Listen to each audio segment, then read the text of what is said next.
I would now like to call back to the mic Cheryl Lynn Rushton Bullock to introduce our speaker.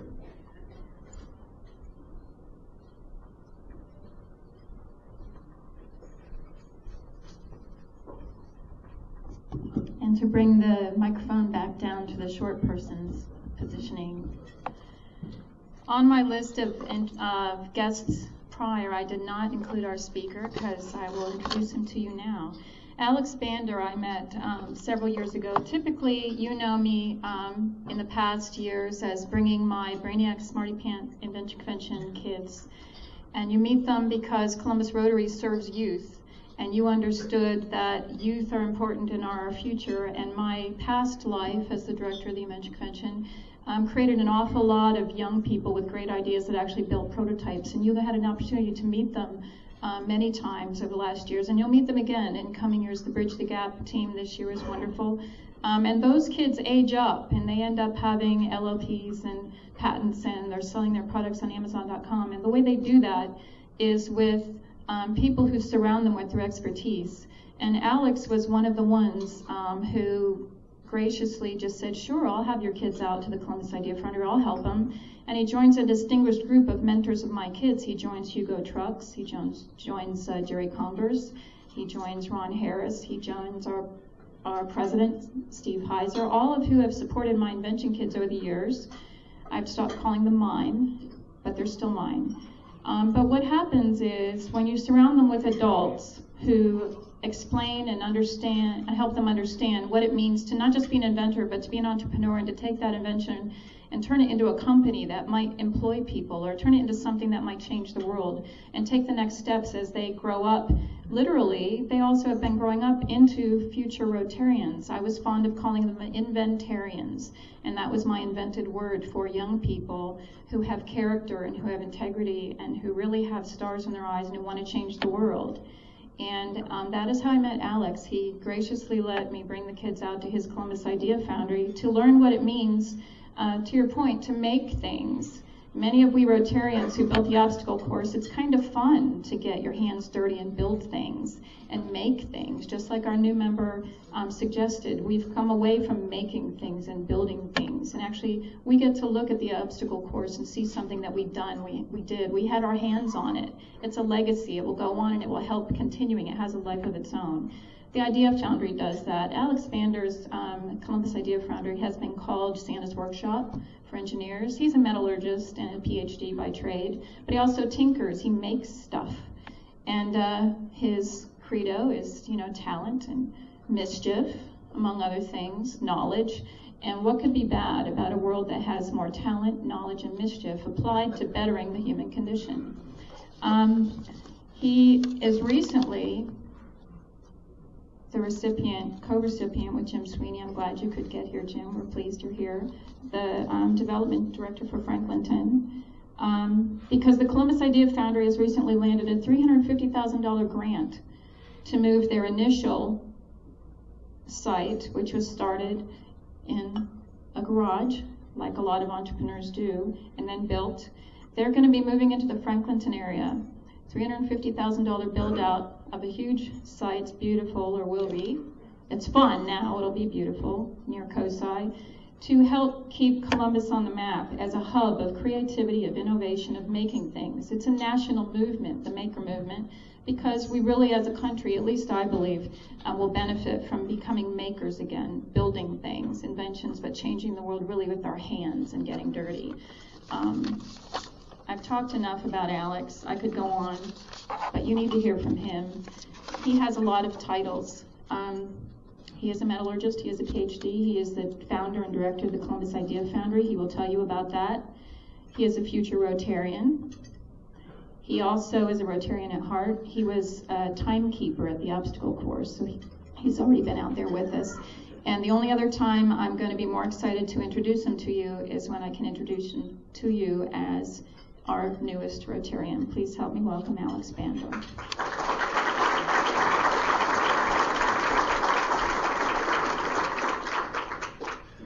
Thank you. Can everybody hear me? Now can everybody hear me? Yes. Okay, thank you. Thank you, Sherilyn. Couldn't be more glad or grateful to be speaking today. And I'd also like to ask Sherilyn to be both our new media director and my new therapist, too. That's a hell of an introduction. I was also advised to truncate my presentation a little bit today, to leave a little bit of time for questions afterwards. So we're going to shake this up a little bit. But as Sherilyn introduced, I am the director of the Columbus Idea Foundry, and what we are is something of a novel type of business. It's a community workshop. So we have lots of tools. We teach classes on how to use our tools, and once you become proficient and can use them safely, respectfully, responsibly, and productively, you can buy a membership, just like a gym. Come in and use our resources like they're yours, for your own art projects, your own retail products, your own inventions and innovations.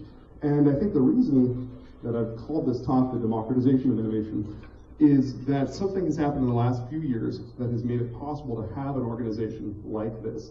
And whereas I think our new member John had mentioned, we, for the last century or so, have been a very manufacturing-based heavy economy, and the last few years, much of that has gone overseas, and ideas and innovations are more important than ever now. So instead of having a dozen or two GEs, IBMs, GMs, we might have 1,000 or two smaller companies that are sprouting up where people have new ideas they've learned from watching other innovators on the internet, on national innovation seminars, or programs like Sherilyn runs with youth-oriented innovation. There's never been a better time to take an idea out of your head and actually hold it in your hand. So I'll be talking about how we do that now. I'll skip through a few of these slides just to keep us on pace. I'll also skip through a few of these. We've been grateful to have received a number of awards and accolades over the last few years. Been invited to give a lot of presentations about what it is we do, and gratefully have received a bit of press in the last couple of years too. I think this just demonstrates that we're resonating with a need in the community. We're an innovative people, an entrepreneurial society. Almost all of us have had a good idea or know someone who's had a good idea, didn't necessarily know how to take it out of their head and actually realize it. That's what we try to do now. So the Columbus Idea Foundry is what I call a maker space. And we're going to make this a little interactive. How many people have heard of first the Columbus Idea Foundry before the introduction today? Any? Oh, quite a few, okay. And how many have heard of the term maker space? Okay, at least as many. And what we're doing, as Sherilyn said, we started out in a garage, expanded about tenfold from 2,400 square feet to 24,000 square feet. Did that by 2012 when Popular Science called us one of the most active maker spaces in the nation. And in fact, that's also when we started the conversation with Mr. Jim Sweeney, who's the executive director of the Franklinton Development Association. It's a nonprofit dedicated to providing housing and improving the neighborhood in Franklinton. And he said, we like what you do, we think you should do it in Franklinton. We came down, visited the neighborhood, visited the building, and we completely agreed. Not only is the building about 3 times bigger than where we are now, the neighborhood is fantastic. 2 blocks from COSI, 2 blocks from 400 West Ridge, which could help us to make a triangle of innovation. So we have science at COSI, arts and creativity at the Arts Complex, and then business and technology with us. We did receive a number of grants, both from a group called Art Place America, as well as just this month from the Columbus Foundation, another $84,000 to pay for architecture fees, fundraisers, owners' representatives, legal fees, things like that. So grateful to everyone who has thought that this is an idea worth pushing. So how did it start? Why was I motivated to do something like this? Well, I heard, I think it was John that said that once you catch the engineering bug, it's a fatal disease. I was the kind of kid who wanted to help usher in that era I had seen in science fiction movies and books where technology was pretty much magic. You had machines and robots that could make anything you wanted. You had software that integrated seamlessly with you. It wasn't just a spreadsheet that crunched numbers, but it actually took some of the heavy lifting out of mental busy work and freed us up for ideation. So I kicked the tires of a number of different disciplines, mechanical, computer systems, electrical, stayed in college way longer than I should have, but eventually learned that all of those disciplines are themselves limited by the same fundamental properties of matter. You can design a 10,000-story skyscraper or an airplane with a mile-wide wingspan, but you can't build it. The properties of matter just won't hold up. So I thought, I would really like to invent a new material, add another color to the palette of all the other designers and developers. That, to me, would be very gratifying. So I studied metallurgy, and shortly into my graduate studies, I realized that as I'm studying metal forming, my graduate lab window overlooked the hulking carcass of Bethlehem Steel, which at one point was the largest producer of iron and steel on the planet, literally forged the infrastructure of this nation. Now, it's unfortunately a case study in business mismanagement, and in fact, what the good folks of Bethlehem decided to do with an empty steel mill was to turn it into a casino. So you can go over there, try your luck. I think we can do better. And one of the things that I did was to pivot and become a computational metallurgist. So I wanted an innovative component to my background. So I write software for the metal forming industry, where we predict how atoms move in metals while they're being processed or formed, and that helps designers to dial in exactly what properties they need, how strong the material should be, how fracture resistant. This is a simulation of atoms moving in a metal while it's being sheared. This is technically challenging, it's a lot of fun, pushes all the buttons on the left half of my brain, but it's all virtual, it's all theoretical, and I never actually get to make anything. At one point, my sister, while I was pursuing my own engineering pursuits of metallurgy, she was pursuing her artistic pursuits in metallurgy. She's now a professor of metalsmithing and jewelry making up in Vermont, and invited me one fortuitous weekend to give a guest lecture to her students. I thought, great, new scientist, new PhD, I'll teach these artists what hard science is like. And what I taught them was about this much compared to what I learned from them. They were all better welders, blacksmiths, machinists, builders, makers, designers than I. And I was both delighted and depressed by that. So I decided to become very good at making things with my hands. And that is the motivation for the Idea Foundry. I know there's a lot of text here, but we have classic tools like woodworking tools, welding, metal casting, blacksmithing, plenty of modern resources too. Computer-controlled mills, laser cutters that can cut wood and plastic, 3D plastic printers. How many people have heard of three-dimensional plastic printing? Okay, it's been getting a lot of buzz recently. And then we also offer services. So we teach classes, we sell memberships, we rent studio space, and we also do production. The classes tend to be theory light and practical heavy, tend to be fairly cheap, tend to be fairly short. Membership is $35 a month. We have over 100 members, about 40 studios, and about half of those studio rentals are small businesses. So we really do try to emphasize practical development of your ideas. Now here we have a few pictures of folks doing lots of fun at the shop. Top left, we have a Girl Scout troop getting their product design merit badge in laser cutting. There is a product design merit badge now, and we have an all-women's welding troop. We sponsor a high school robotics team. There's a welding demo on the top. We have a big urban farming and vertical farming initiative, the electric and hybrid vehicle program, and we also do a lot of outreach, both at art events and educational events. Glad to thank Diefendorfer for inviting us out to a lot of those too.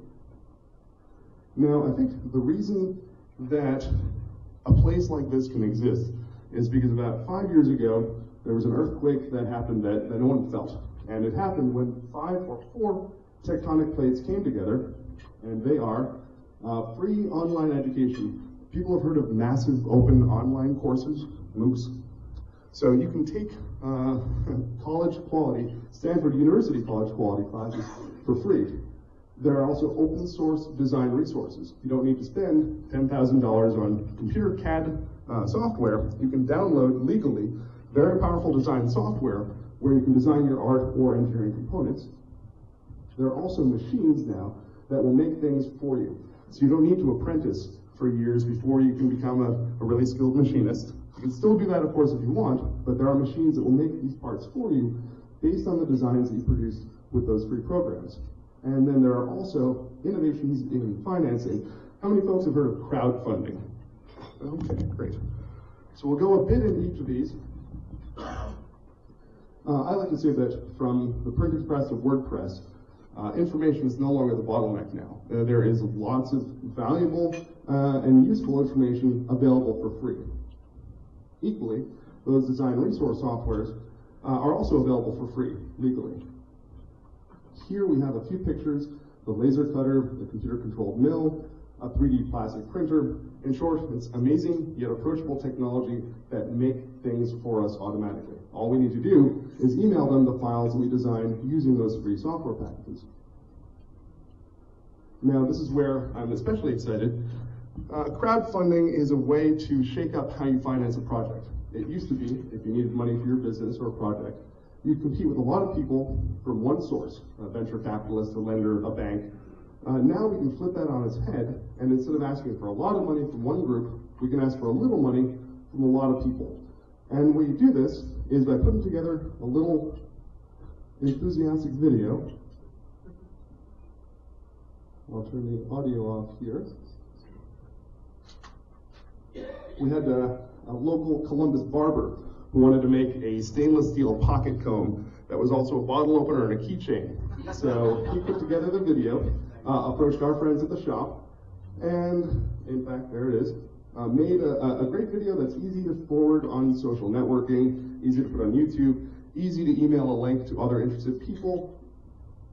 And the way this works, Kickstarter is the name of one website that is especially good at promoting these crowdfunded projects. You visit the website, you have the title of the project, you have the video, you see the ask, you can detail as much technical content as you like, and you can describe what people get in exchange for backing your project. So this isn't, it's not investment. You're not actually buying a fraction of the company, nor is it philanthropy. You can't write off your donation for your taxes. These are for-profit companies.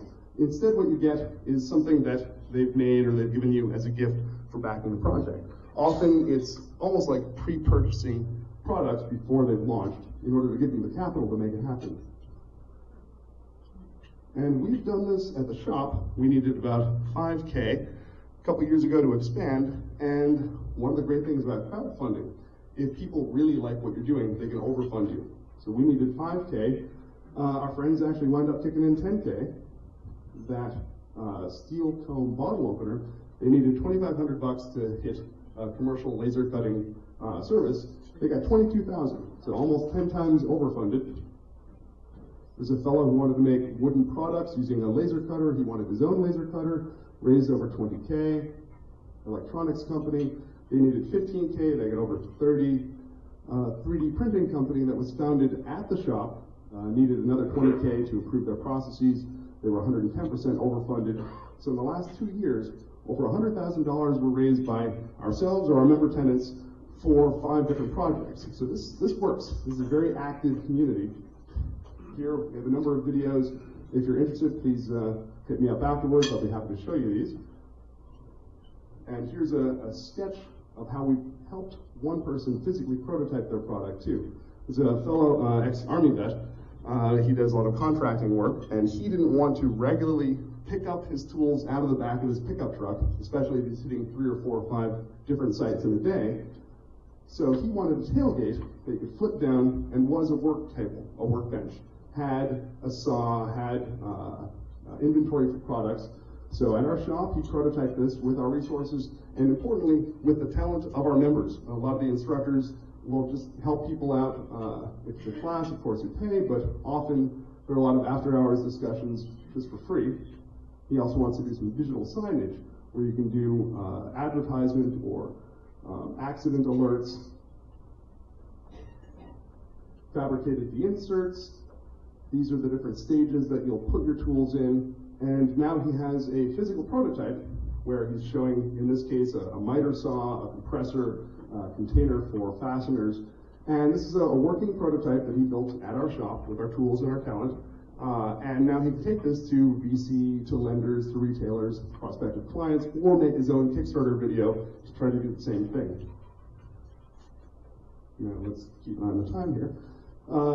Dozen or so member businesses, again, very active. And all of this applies equally, not just to people, entrepreneurs with ideas, but equally to innovative students. If a high school student has an idea spun out from the various youth-oriented innovation programs that I know a lot of folks here are involved in, all of the same technology and process can equally apply to them. We'll skip through a few of our member tenants. This was a group from Battelle that was inspired by a fellow who put together a wheelchair made out of discarded patio furniture, old tires, and bent steel tubing. His nonprofit disseminated 400,000 of those to victims of landmine violence in North Africa. They were inspired to help folks too, and they picked farmers in Mali who were using a mortar and pestle technique to separate seed from chaff. It was breaking more than half their yield. These designers developed a mill that actually doubled their crop yield. They're getting closer to 90% now. So people's lives really impacted by one person's idea and a bit of sweat and labor.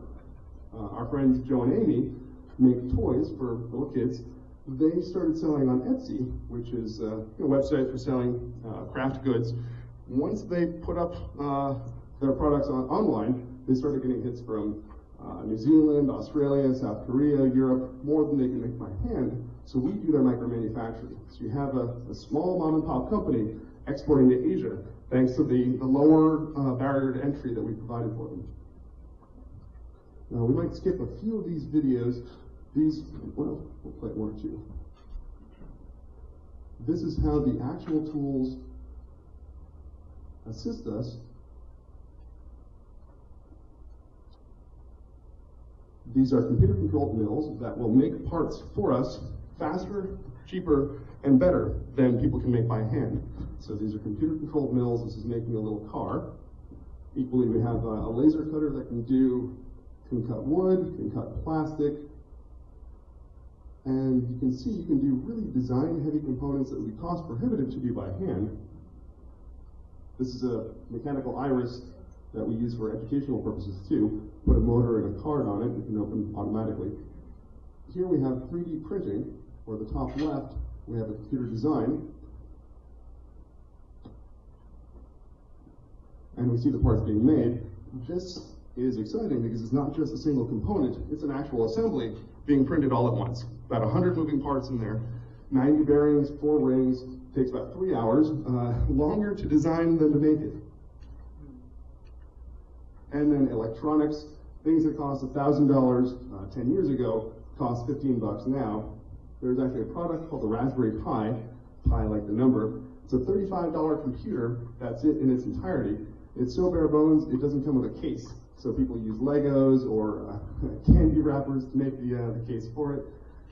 Google makes 3D CAD programs that are free, easy to learn, and where I'm excited, you don't just design the component or assembly, you can test the mechanization of the component virtually before you spend $1 on tooling. So you can make sure everything works before you actually go ahead and make it. And then my last movie here. You might think that you have to be a talented CAD draftsperson to design these components. The ability to make the digital files to send to the 3D printer or laser cutter or computer-controlled mill, this is getting easier and easier too. This is a virtual sculpting tool where essentially you see a ball of clay on the computer. Where you drag the mouse, you either remove material or add material to it. So a talented 10-year-old with a good eye and a couple hours of patience can make something really, really remarkable. And in an educational environment that is systemically being improved by things like STEM and STEAM, science, technology, engineering, arts, and math, there's still a few problems. A chemistry set has as an advertisement that it has no chemicals, that the goggles are in fact a toy. They won't protect you. So we need to be able to propagate this new way of making things, and one way to do that is with these free, open, online courses. Lots of people taking thousands of classes all across the world, everything from art history to artificial intelligence. So the takeaway here is if you just need the internet to learn and to download design software resources, and there are places like the Columbus Idea Foundry where you can come take that idea and actually make it, then it's really getting easier and easier to make your ideas. This is extremely important, given that, I like to say life is a game of roulette. You get lucky or you're not when you're born. If you're not lucky, education is the great equalizer. It's getting easier and easier to educate yourself, to take that idea, to change your life with it. There are a number of groups doing this around the country. We won't go into the details of these folks, They are doing exciting things like making a life-size version of the board game Mousetrap, which used to catch a little plastic mouse. They do a life-size and it crushes cars at the end. Or there's a 30-foot metal dragon that breathes fire. These are exciting projects that I think can inspire kids into a career in science or engineering in a way that an equation or a textbook doesn't do. So how are we different from other spaces? Well, we'll be quick about this, but there's a regular international competition put on by Make Magazine, which is the champion for this kind of culture. And they regularly ask people to bring the most number of people who do 3D printing or electronics or robotics into their shop. So you get folks like New York, Austin, Seattle, and Singapore competing. We were delighted to discover that we came in first. First for 3D printing, first for electronics and programming, second for robotics. This is internationally, by the way. But the team that we sponsor, the high school team, they came in first internationally in their own competition, beating out 2,500 other schools. So we think that we have the right team to really do something special. We absolutely know we're in the right city to do something special. All the right partners and their hearts in the right place to really help us grow. Like I mentioned, our next step is to relocate to our building in Franklinton. Looking forward to continuing our mission over there. Partnering with the arts community over there, with COSI, ourselves. Here we have a few pictures. The first floor has been built out actually to service motorcycles. So it's very industrial. It's perfect for us. Second floor, very good for teaching classes, for holding events, for having classroom space or studio space. In the basement, we'd like to have an audio-video lab where we can make our own videos, help people make their Kickstarter videos, have a robot fight club, have high school teams compete to improve their competitors. On the roof, have a wind turbine, green roof, solar panels, non-token technology, but actually living laboratories that demonstrate how useful the tech is. Put a barbecue pit up there, make it a fun place, not just a productive place to be.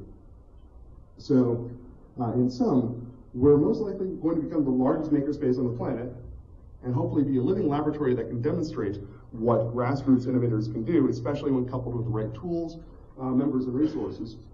We don't just want to be a business incubator. You know, Tech Columbus exists. They can help the high-end folks. We're more a people incubator. That was a term coined by Doug Kreidler at the Columbus Foundation, where he was trying to describe what we were doing to his associates.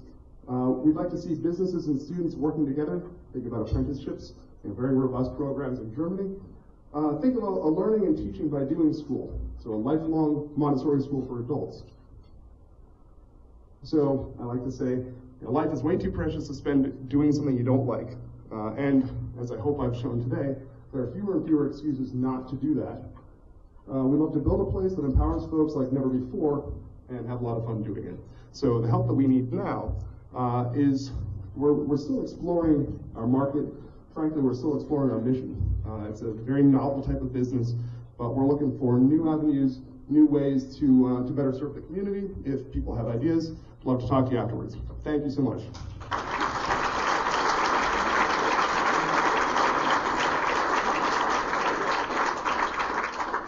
We got about 5 minutes. Great, thank you. Any questions? Please. How did you get into the idea of 3D imaging, and can you reproduce it 3D? So the question is 3D imaging, and can you reproduce in 3D? Well, there are 3D cameras actually that will take pictures stereoscopically with multiple cameras. There are laser arrays that will scan that too. The easiest way actually, you can do with a wine glass, a laser pointer, and a turntable. So you actually take the laser pointer, shine it through the stem of the wine glass, that makes a long line, vertical line. You put an object on that turntable, you spin the turntable, that line moves along the profile of the object. You can capture that with a camera, and free software will turn that into your 3D shape. Our friends have been doing that with their heads at COSI. Please. You described the knowledge that you would need on a lot of this is an intelligent 10th grader. Well, if you look around the room, the average age is probably 60, and that may be a gift. But technically, I'm always I consider myself 7 on a 10-point scale, but I still spend too much time trying to figure one thing out over another on a computer or iPad Sure, or sure. whatever. So where would somebody like me fit in there? Sure, no, that's a great question. I got a new phone, I'm still having trouble figuring it out. The question is, life is already complicated, how is making it more complicated going to simplify us? And actually, I think a failure of the IT industry over the last 25 years has been that it is really oriented towards IT folks. And one of the successes of the last 5 years has been to broaden that market base. And in fact, that electronic card, a way to drive motors, to listen to sensors, Raspberry Pi, that's actually intended for artists, musicians, kinetic sculptors. They try to make it vastly more approachable to people who don't have a technical background. And I think that's where we are especially grateful to see the union of artists and engineers and fabricators and business people all under one group. I'm sure people will always have unique skill sets, but by doing it together, if you don't want to do something, you can pawn it off on your associate. And it's the kind of place where folks like to lend a hand.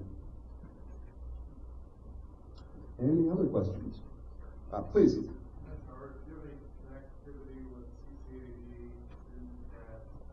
Sure. Question about whether we're collaborating with CCAD. We're an accredited internship provider for CCAD, so we have several CCAD students who take our classes, who help keep the shop going, and they get credit for it. Equally, there's a group called the Mind Market at CCAD, which is a 6-desk incubator on campus where they try to help their artists turn their ideas into businesses. And we collaborate with them as well. Same with Columbus State Community College.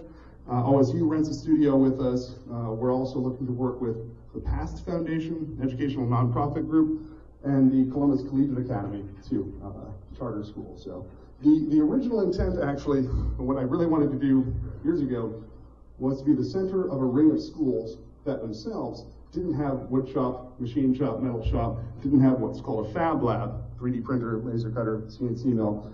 5 years ago, that idea was premature, but I think it's coming around again, and that phone's ringing. Please.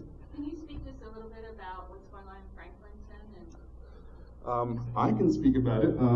Jim, correct me if I miss any bullet points, but it had been a spot that was troubled by floodplain issues for years, which is what prevented new construction, new housing, and really depressed the area economically. Recently that's been fixed. There's a lot of local development going on, a lot of local interest. The mayor has made it a pet project of his to see Franklinton prosper. It's so close to downtown, there's no reason not to really bring it online. And in fact, during his State of the City address earlier this year, the mayor announced a relocation to Franklinton in this joint partnership. So we will be partnering with the FDA, that's the Franklinton Development Association, not Food and Drug Administration, wherein they will essentially serve as a fiscal agent. Folks can donate. We're going to do another $1.25 million fundraiser, so we're grateful for the $350K that we got to build out the space in anticipation of our relocation. We still need a good chunk more. So we will do a program where folks can give to the FDA, they can build out that warehouse building to our specifications, then when we buy it from them, that money flows back to them and into the community. And yeah, one more question. Another question? Please. You're picking up the scale of your physical plant. What's the biggest obstacle you face to essentially growing the things that go on inside of the plant and commercializing some of these to make it, let's say, more self-funding with all the money going to talent? What's the biggest obstacle? So if I interpret the question correctly, the biggest obstacle to grow. To grow, okay. Made a business decision a few years back to not be a nonprofit. And I had seen my graduate advisor during my long academic term spend 50% of his time writing grants for monies. And I wanted to see if we could establish a for-profit private group that could sustain itself without necessarily relying on grants or donations or fundraising. And to a large degree, we've gotten there. And that might be the thing I'm most proud about. Casey McCarty is our assistant director. She's, I was a semifinalist for CEO of the Year a couple years back, and by Tech Columbus Innovation Awards. And the fact that I didn't win proves that the competition's a fair one, because I'm a terrible executive. And glad to have someone much better running our logistics and operations, but I think there is space in the market for a for-profit type organization like this. And in fact, there is a chain of franchises out on the West Coast. It's growing east now, called Tech Shop. They essentially focus mainly on tech prototyping. They don't really do a lot of art, they don't do a lot of education, but that model seems to be working. And where we're hedging our bets is we are really a combination membership-driven, classes-driven, production-driven, and then we also have a good chunk of rental space. So that really helps to dial in the whole process. There are in fact a number of groups who've been asking us to franchise to their cities too. And when we can, we ask for a few consulting bucks, and if they give it to us, then we'll share what we can. But I think we'll be seeing more of these cropping up. There are nonprofits that are planned in things like libraries or high schools that will broaden the access, but our particular business structure right now is as a social enterprise. So a nonprofit-like community-forward mission with a for-profit private structure. Think of a university quality industrial design department taken out of the university. Thanks. Thank you.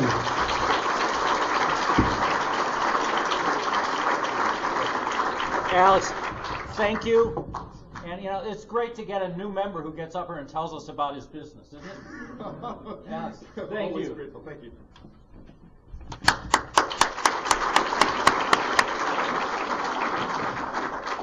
Just a couple things before I let you go today. Number one,